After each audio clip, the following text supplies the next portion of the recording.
This is the Marketing Podcast Network. Stories influence, teach, and inspire us. But what about the storytellers who create them? Uncorking a Story profiles storytellers to uncover how their background and life experiences influence the stories they create. We learn what motivates them, their path to success, and what fuels them to keep creating. It all starts by asking one simple question: where does your story begin? Welcome to Uncorking a Story. Now here's your host, Mike Carlin. Well, hello and welcome to Uncorking a Story. I'm your host, Mike Carlin, and today I'm pleased to introduce you to Tori Whitaker. Tori is a best-selling author who also belongs to the Bourbon Women Association and the Historical Novel Society. Her work has appeared in the Historical Novels Review and Bookmarks magazine. She graduated from Indiana University, is an alum of the Yale Writers Workshop, and is recently retired from a national law firm where she served as chief marketing officer. She joins me today to discuss her latest book, A Matter of Happiness. Welcome to Uncorking a Story, Tori. Well, thank you for having me, Mike. It's a pleasure to be here. I feel like we should be uncorking something as we have this conversation. Oh, yeah. We didn't think about that, did we? I know, but the thing is, it's only 3 o'clock where I am in the New York area, so it's a little bit same early. here. Same here. Okay, well, maybe another time. Another time, we'll set a date for it. Maybe for book number 3, we can do that. Let's do it. So I have to ask you the question I ask everybody in the beginning, which is, Tori, where does your story as an author begin? I think it probably begins when I was 27 years old, and that was when I first decided that I'd like to write a book someday. Now, prior to that, I had already been a big lover of history and reading and writing, but that really started off, but it wasn't until my early 40s that I actually started getting it done. At that point, my boys went off to college and my husband and I were empty nesters. It gave me more time. And I just thought, my gosh, if I'm ever going to do it, now's the time. And then it took me another 20 years to actually get published. So it was a long road. I wrote 2 whole books. They're still over here in my cabinet someplace, I think. And they didn't get published. I had a literary agent for one of them, but it was the 3rd book, my debut that came out in 2020 during COVID, called Millicent Glenn's Last Wish. That was my first to get published. And so my journey has been long.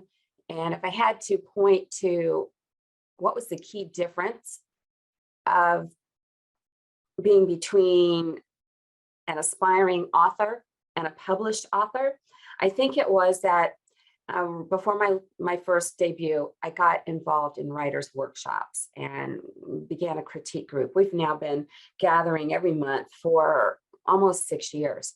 And I think you learn so much from not just having other people review your work and giving feedback, although that's key, but it was just as enlightening to me to read other people's work at various stages early in their drafts and be able to assess that too. It's really a good learning experience. How did you get involved with these writers' workshops? I first enrolled in a class here outside of Atlanta that was taught by Jocelyn Jackson, who is the New York Times bestselling author of contemporary literature and thrillers and stuff, and took a couple classes, and it was a workshop style where everybody would bring like 5,000 words of their work every week, and we would critique each other's work. And she said, if you get nothing else out of this class, come out of it with some critique partners, because it's going to make a big difference. And that's exactly what the other historical fiction writers in the class and I did, and that's who we're still involved with. And then I had that one summer course that was a 10-day program at Yale University, which was a similar format, the whole workshopping notion where you critique each other's work. And again, I'm a convert for life. I didn't do that for my first 2 books. I would have some beta readers after I got done, and you know how that is, mostly people I knew, but that's how I got into it, by first taking a class. Yeah, it sounds like just getting that feedback, as writers, if you don't do something like that, no one really sees your work until, you think it's finished, and it never, usually in a work in progress motion. So it's hard to get that constructive criticism throughout, which sounds like it made all the difference for you in getting that first one published. Absolutely. Yeah. So tell me, what can you tell us about your latest book, A Matter of Happiness? It is a dual timeline story that goes back and forth in time between the early 1920s Prohibition era with the character Violet. And she starts out in Kentucky as a clerical worker right before Prohibition hits, in a Kentucky distillery. And when she loses her job, in fact, the whole state loses a big part of their economy when bourbon gets shut down. And she goes off to the fastest growing city in America. She's 19 years old. She's adventurous. She's bold. She wants to be the new modern woman. And so she goes off alone and gets a job in a spark plug factory in Detroit, where it is the motor car boom. And she wants to have a car, and we can talk more about how young women were coming into their own during that time and loving automobiles. But ultimately, she'll have this car that she bequeaths to her great great great niece Melanie, almost 100 years later. I mean, Violet lives to be 103. She knows Melanie when she's a little girl. But when Melanie inherits this car, which is called a Jordan, actually 1923 Jordan MX Playboy, that's the name of the car. And she inherits it and the secrets that it keeps. In time, she will find a journal hidden in it and have no idea of her great aunt's wild past as a flapper in the jazz age. And her aunt also leaves lessons about life for her. And so these dual timeline story lines are parallel stories, and they intersect when we come close to the end. It sounds fascinating, and just how do you structure a story so that you can keep all these things going? I mean, writing one timeline I think is hard enough, but writing two timelines that are going to converge at some point is that's a real art form.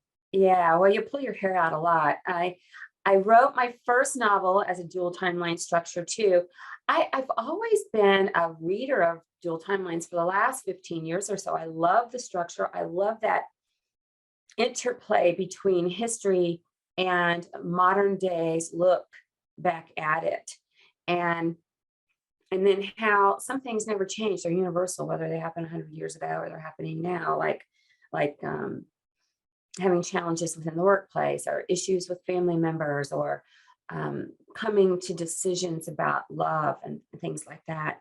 And for me, I am a plotter, so I don't go by the seat of my pants. I put an outline together, and then I'm very open to letting the story take me in little different directions, and I make a lot of revisions and everything. But generally, I know where it's going and where it's going to end, even if I don't know exactly what's going to happen every step of the way. And unlike some authors, when I'm drafting this structure, well, let me step back. There are some who will write the whole historical thread and write the whole modern thread and then weave them together. That's not me. And then there's others who just go straight through history, modern, history, modern, history, modern, one chapter at a time. And those are mostly pantsers that do that. But I'm a hybrid. I tend to write 3 or 4 chapters when I'm in one person's head and one person's time period and one setting, say like Detroit in 1920 versus Louisville, Kentucky in 2018. I'll write 3 or 4 chapters in each timeline and then switch to the other one when there's a good sort of stopping place to transition. And that allows me to stay in an era with its depth of the kinds of language they use and the way they dress and what's going on in the world before I switch over. But generally then I'll go 3 or 4 chapters here, there, weave them together, here, there, weave them together, all the way through the story. I mean, that sounds almost like method acting in a way. I guess you'd call it method writing, where you're kind of staying in those shoes for a longer period of time, even if it's not in linear order for the structure of the book. That sounds like a good analogy. Yeah, well, there you go. Sometimes I say smart things. That's what I should rename this show. Sometimes I say.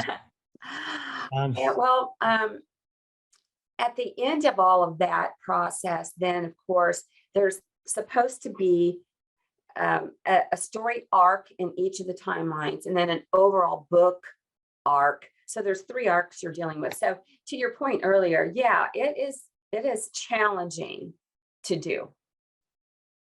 What was your inspiration for the story? I'm feeling like there could be a personal story there, but maybe my spidey sense is off. What was No, I think it's on point. My husband has been involved in the automotive industry all of our lives, really. And we actually spent 10 years in Detroit with his career.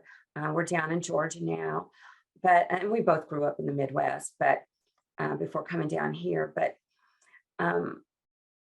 in his semi-retirement the last few years, he's been doing automotive restorations of interiors of classic antique automobiles. He works mainly with cars from the 1930s, but because they're just so plentiful, especially Fords among his client base.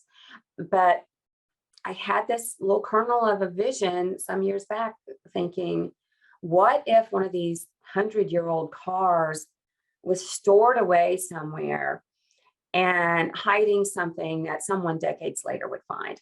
And I just kind of left it there. I actually had that idea before I wrote my debut novel. And so in coming to my second book, I pulled that out of the archives of my brain and started working on it. And that's where Violet and Melanie's story is born. Yeah. That's so cool. Just that seed of an idea that was just sort of in your head, just sort of germinating for so long. Yeah. One thing you might find of interest is that when I decided to pursue that line, I had to research, well, what car was I going to use? And I knew I wanted to go early 1920s. And so I basically Googled early 1920s automobiles. And that's when I discovered that 1923 Jordan MX. And it was featured in an advertising campaign that was targeting women, which was unusual enough, but also the magazine advertisements were very different than all the other car advertisements, and they were plentiful. I've got lots of magazines that are authentic to the period. And the Jordans did not speak to how many cylinders a car had or what the tires were like, features like that and price. Those ads spoke to things that elicited emotion. And the language that they use, especially with my marketing background, just was fascinating to me. And a little digger deeping, I discovered that those ads by today's advertising experts are still considered among the top 30 ad campaigns of the whole 20th century.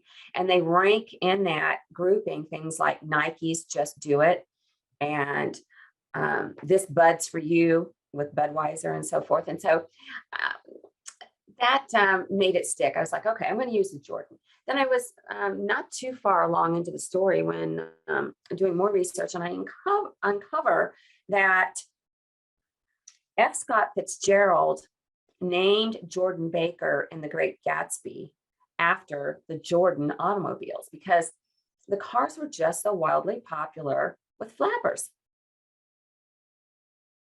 So, I mean, it sounds like it was really meant to be, right? I mean, it really meant to be to use this car for a number of reasons. But just going back to what you were saying about the advertising, I mean, I started my career in advertising, and I know how important emotion is in advertising. Yes. But back in those days, the 20s, you're really still very much into like this product or production concept mentality where advertising really is about the widgets or like the features, and it's not emotional. So the fact that, back, 100 years ago, someone had the bright idea of, using an emotional trigger in their advertising. To me, I would love to sit and talk to that creative director.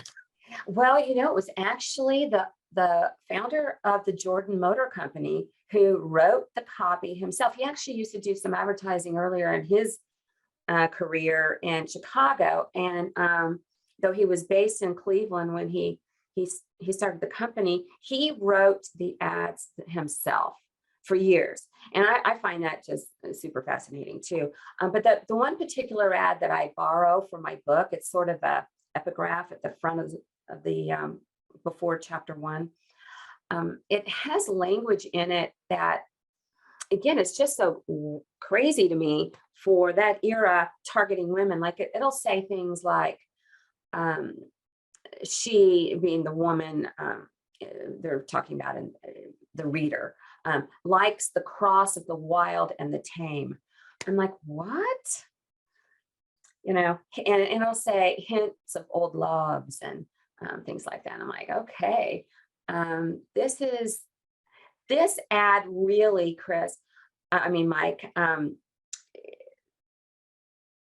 launched how I would write Violet. I based her as being the character who is the young woman who wants to go and buy that car. And everything from that, I just could go backwards. And I kind of had, with that and other research I did about flappers, I had her backstory. Yeah, I mean, that's your muse right there, right? And that's almost your inspiration point is that car. Yes, it was. So what's the connection to the bourbon industry? Well, that's a good question. About 10 years ago, my husband and I did the Bourbon Trail through Kentucky, where you go and you visit distilleries along their beautiful rolling hills of the Kentucky bluegrass, in small towns and so forth. And even Louisville, which is a big city, of course, they've got their share of them. But it's sort of like going through Napa Valley or something, doing the wineries. And he's long been a bourbon drinker. It took me a little longer to have my tastes adjust to it, except in a cocktail. I love a good whiskey sour, let's say, but I can drink a little of it neat now and have an appreciation for it. And that was in the back of my mind too. And somehow it just entered my mind that I would juxtapose the Prohibition era, where bourbon was dead and alcohol could not be produced or certainly couldn't be produced. It couldn't be sold in Kentucky except for 6 distilleries that had medicinal licenses, and that was 6 out of 200. The rest of them had to close. And just suppose that with today's booming bourbon industry. In the last 10 years, we've seen 2,000 distilleries open in this country, and they're in all 50 states. As you might know, bourbon doesn't have to just be produced in Kentucky, but it does have to be produced in the United States only. There's a federal law that says no other country can put bourbon on the label. But for me, everywhere I go, I see bourbon on cocktail menus in restaurants. I see it if I go through the Wendy's drive-through. They've got their bacon bourbon burger, and so it's pretty ingrained into the culture right now. And so we've got the motor car industry booming 100 years ago, and then we've got the bourbon industry booming in the modern day. Yeah. I recently discovered the Manhattan. Oh, did you? So did I. I had my first Manhattan literally about a month and a half ago. Yeah, mine. I'll tell you exactly when it was. It was August 14th of this year. It was my wedding anniversary. We went out to dinner. And I'm like, I always drink wine. And I'm like, what? I think I need a big boy drink. I need and so I choose a Manhattan. Well, it's not one of those what we consider fruity drinks. Yeah. Like even a whiskey sour's got some lemon and lemon juice and maybe some lime or orange in there. I enjoyed it. I've ordered 1 or 2 since then. And it's a beautiful drink served in a coupe. Yeah. But yeah, I love, here I am on this podcast called Uncorked. And of course, bourbon has corks in it too, just like wine. Sure does. They're a little bit different shape, but they're corked. So I want to go back to, you saying, I think you mentioned being 27 when you decided to write a book, and then 40 when you started Yeah. in earnest. So there was a 13-year gap there, but then there was another gap in terms of, finally getting published in 2020. What were you doing as a career before then? It sounds like something to do with marketing. It does. I like to think that I've had 3 careers in a way, because I married young. I've been married 45 years, and I was a stay-at-home mom until my kids were like 13 and 10. And over the course of that time, my husband put me through school. I'd go to night school, get my degree. And then when I started my marketing career in nonprofit, that was actually in Detroit, right down the street from the world headquarters of General Motors. I was right down where Detroit is really Detroit, and I eventually ended up working for a national law firm, and my husband got transferred down here, and we moved over the course of those years. And so for the last 23 years, I was with this law firm in Atlanta that is a national law firm with offices all over, and I was a administrative executive there, and in a marketing capacity. And so when I was writing, let's say in my early 40s until my debut got published 2 years ago, I was 61.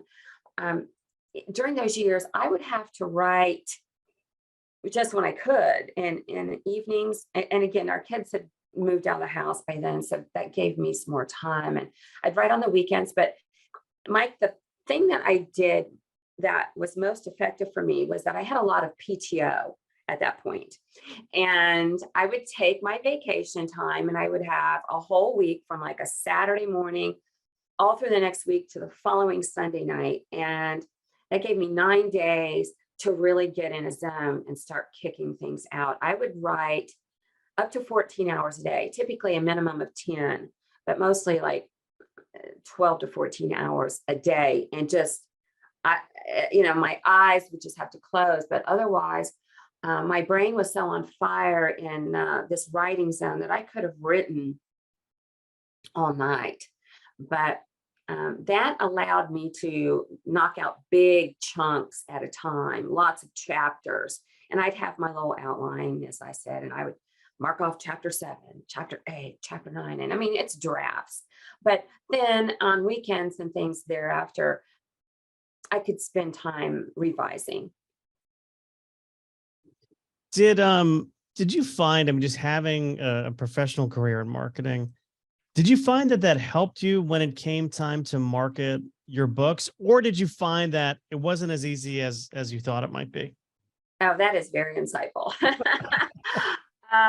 Okay, well, in one hand, working at the law firm with lawyers, and I mean, it's a high stress kind of environment. I saw, especially younger lawyers, understanding that they got out of law school, but they didn't really fully understand that they would be expected to become a partner one day to bring in business and sell. And I saw a lot of them struggling with that. And part of my group's job was to help them with that and get them some training and so forth. But I was always, as a marketer, on the back end. I was never in front, if you know what I mean. And so to come out of that situation, and then all of a sudden I'm writing my own newsletters and updating my own website and being on podcasts and getting up in front of a group at a book event and all those things, or doing all this social media. I can understand the lawyers struggling with it a little bit. I mean, because most writers want to write, just like most lawyers want to practice law. So it was an adjustment, and it's part of the it's just part of what writers do these days. It's just part of it, and I won't say that I dislike it. I also work with some very good people that help me in that fashion. I looked to some other experts to help set things up and things like that. Like work with the media and things. Yeah, sometimes you need a little outside help. You can't do it all. I always like to say that being a writer is like running your own small business, where you're creating a product, right? You're pretty much the product manager. You're the brand manager. And then you've got to be the chief marketing officer. And it's a lot of balls to kind of keep in the air. Yeah. And if you try and do everything, you're not going to do everything well. So you do need, you need some help. You do need a publicist to help you out. And thankfully, the publishers are good with that. But depending on where you are in their stable Pecking order. Well, I didn't want to say pecking order, but in the stable, you may not be getting all that much of their time. So, a lot of it does. I think what surprises new authors is a lot of it does rest on your shoulders to get the word about your book out. Yes, it does. I back to that law firm example. I've teased before that working with lawyers, and I had wonderful lawyers at that firm. Honestly, I wouldn't have been there 23 years if I didn't think they were really great people. But they're lawyers too, and so they have this mindset of you always have to make a case for everything, and they look for the problems, they look for the holes, and everything. And so I think that helped me have stronger, or what I say, thicker skin when I was getting rejection from, that first novel of not getting published. It just somehow I just had the fortitude to keep trying. Yeah, you need persistence. And thick skin, right? They both kind of go hand in hand. Yeah. Thanks for listening to Uncorking a Story. If you'd like more information about today's guest or to find out more about mine, go to uncorkingastory.com. If you enjoyed the show, please subscribe, rate, and review us at Apple Podcasts, Spotify, or wherever you get your podcasts. Tune in every week to hear Mike Carlin uncork a new story. Not real good off. Right. But you're telling me there's a chance. Well, one of the things I like to do is get to know people, get to know my guests through some pop culture questions. So I'm curious, Tori, when you were growing up, what were some of your favorite things to watch on TV? Wow. Okay. I would watch the Brady Bunch and the Partridge Family and Beverly Hills. Different eras of my childhood, I guess. There were the Beverly Hillbillies and the Addams Family, and I guess I watched family shows with families in them. Sounds like.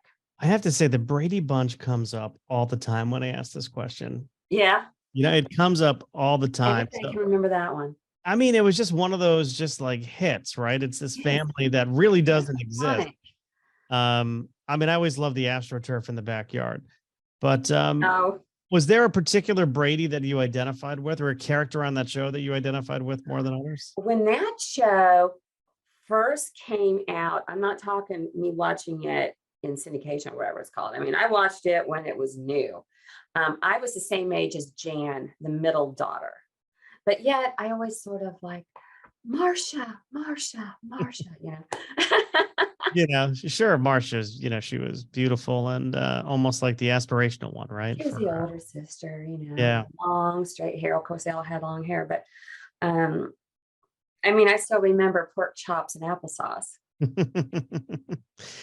my wife is like a Brady Bunch savant. She can quote it chapter and verse. But the one that always stands out to me was the one where they're in Hawaii and yes, they find the little tiki symbol and Greg is surfing and it rips off and all of a sudden he gets hurt. I mean, it's about as edgy as the Brady Bunch got. Oh, wow. Did your wife ever watch the Brady Bunch actors come back on Food Network a few years ago and do Chopped? Oh yeah, I definitely watched that. Definitely watched that.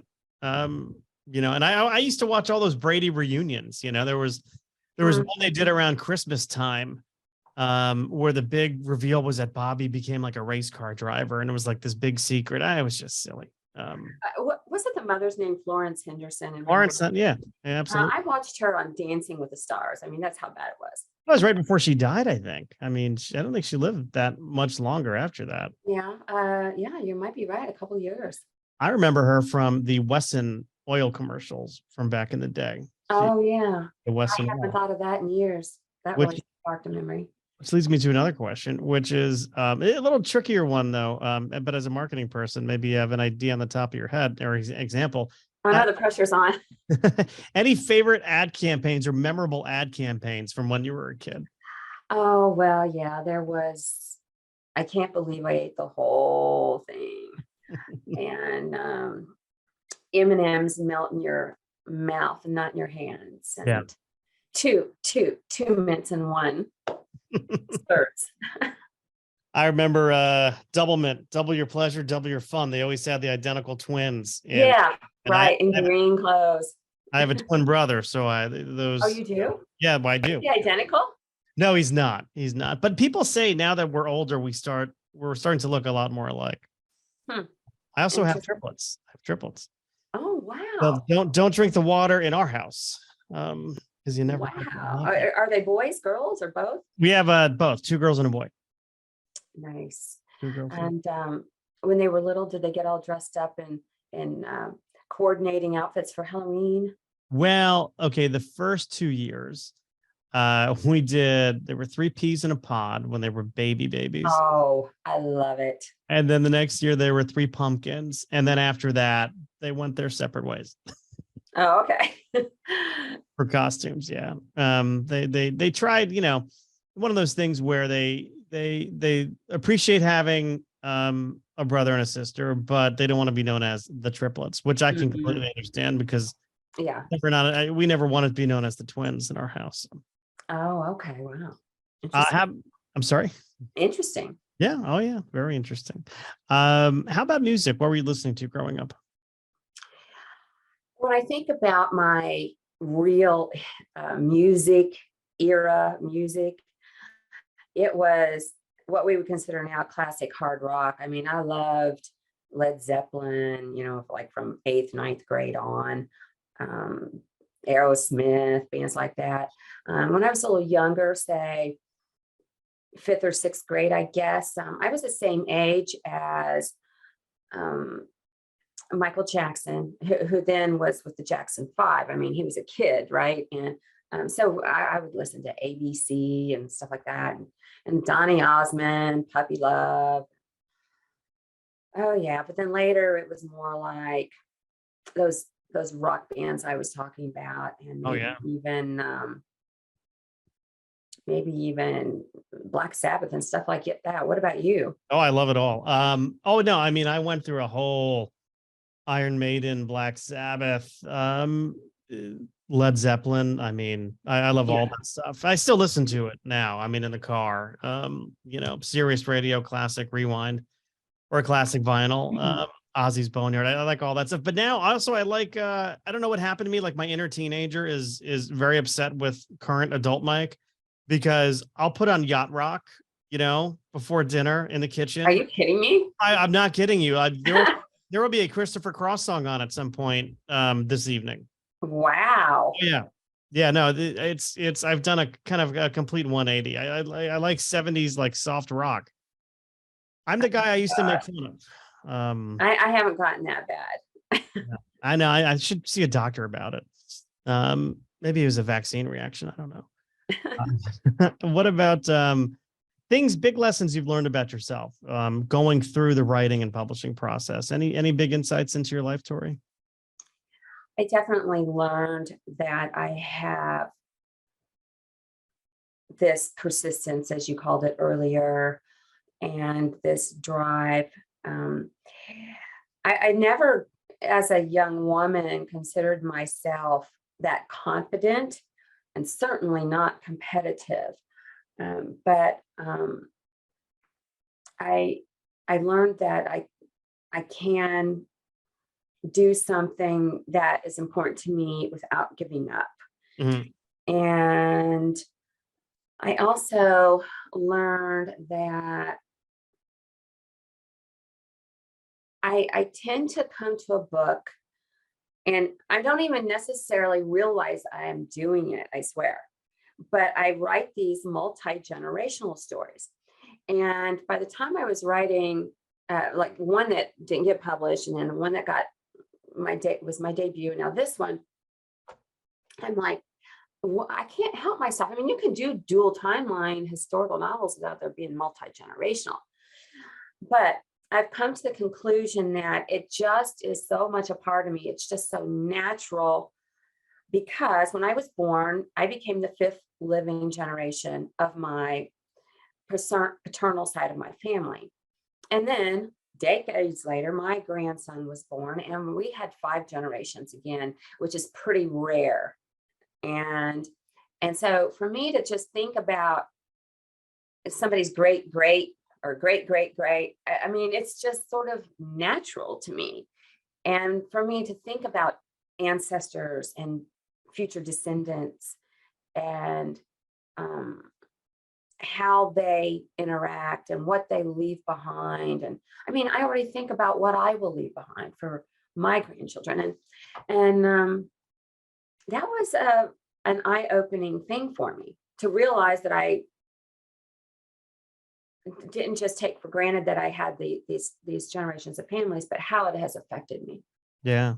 Yeah. It's so neat to see family traits kind of live out. I've got three kids. My daughter, Gracie, she's very much into fashion and fashion design. I mean, she's got this beautiful like sketchbook of designs. Oh, wow. I think back to my grandmother, my mother's side, who was alive and well in the 1920s. I think she was born in 1910, Mhm. but a seamstress and a clothing designer. Oh, And she designed my mother's wedding dress, and she designed dresses for Jackie Kennedy. And you see these, amazing. yeah, you see these traits, and I see it in my daughter, right? So it's I think it's just so kind of cool. Now, my father's side, we don't have that much glamour, but certainly much more in my Yeah, mother's. the traits carry through. My granddaughter looks amazingly like my paternal grandmother, and my grandmother lived to see it. Evelyn was probably close to 3 years old when my grandmother died. And I remember looking at this picture of her when she was about 9 months old. And I'm like, my gosh, she looks just like Meemaw, as we call Yeah. her. And then I emailed the picture to my mom and a Meemaw, and they were like, oh my gosh. And of course, Meemaw was just like beside herself. I mean, she just loved it. She could see it. Everybody saw it. And I've got some pictures of them that we sort of put right next to each other in a shot. Not that they were together in the shot, but one where one's young and one where the other's young. And I mean, there's just a lot of, she favors her a lot. 5 generations apart. Yeah. I love it.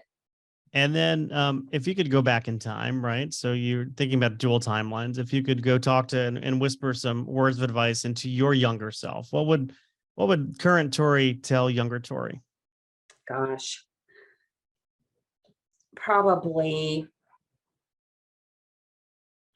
you can do more than you think is even possible. Did you suffer from any like self-limiting beliefs when you were younger, or is just like to pump her up a little bit? Yeah, I think I did. As I say, I didn't have a lot of confidence. There was, um, I mean, I don't even know. I mean, we could probably bring on a shrink and talk about this for hours, but eventually I've just continued to do things. I think all people do this, or many do. It's not just me, but when I went to college as a mother and everything, my kids came to my graduation, and I graduated first in my class. That's not something I ever would have considered in high school that I would do. And then having the career that I had, I never entered my mind I would be having an office on the 24th floor of a skyscraper in downtown Atlanta. It just never even entered my mind when I was 20, And while it did enter my mind in my late 20s that I would have a book one day, it never entered my mind how hard it would be or how rewarding it is personally. I'm not talking about financially. I'm talking about feeling like I've got something to say and having other people enjoy reading it. It's something I did not foresee when I was in 5th grade. That's for sure. I thought of one more question I have to ask you because I see Okay. over your right shoulder that typewriter. Is there a story behind that typewriter? Oh, there is. I mentioned I retired in June, and the firm gave me a number of gifts, and one of them was that typewriter, which is from 1920, and it's an antique, obviously, and they gave it to me as just a tribute to that writing side of me too, and because they're like family, and they knew I would love it, and I do. Yeah, it's an incredibly thoughtful gift. Yeah, I haven't had it for long. Oh, look at that. Is it in Underwood? No, it's a Remington. Isn't it cool? That's very cool. It's very cool. I say Underwood because that's the only brand of like old-fashioned typewriter that I know. That's definitely a popular brand. For Yeah. Sure. Well, I always like to remind my listeners that books make great gifts, and this is a gifty time of year. So, Tori, where can people pick up A Matter of Happiness? If they don't find it in person, they can order it anywhere books are sold. Amazon, Barnes and Noble, independent bookstores, what have you. All right. It's also available in audio. Now, do you do the audiobook? I don't read it myself. Gosh, no. I have some great narrators though in my books that are picked by the publisher, and I love listening to audiobooks. Yeah, I do too. I tried to record one of my own. Did you? After an hour, I said, I'm going to hire this out. I'm not going to, it just. Oh, wow. There's now, a if you lot have of, some acting background, you mentioned method acting earlier. well, I mean, if you count my role as Sir Sagamore in a high school production of Camelot as an acting background, then Okay. I've done stand up, but that's about really? That's about it. Yeah. Interesting. Yeah. That all kind of stopped during something called the pandemic, and Where did you say your family is based? My family is based in Connecticut for the most part. Oh, okay. For the most part, yeah. Tori, if people want to find out more information about you, do you have a website? Do you have social media? Yeah. It's just ToriWhitaker.com. It's pretty easy. All right. We'll be sure to put that in the show notes, as well as any Instagram, Facebook, or Twitter you might have. Thank you so much. It's been a joy being on. I appreciate you inviting me. Well, no, thank you. And thank you for letting me uncork your story.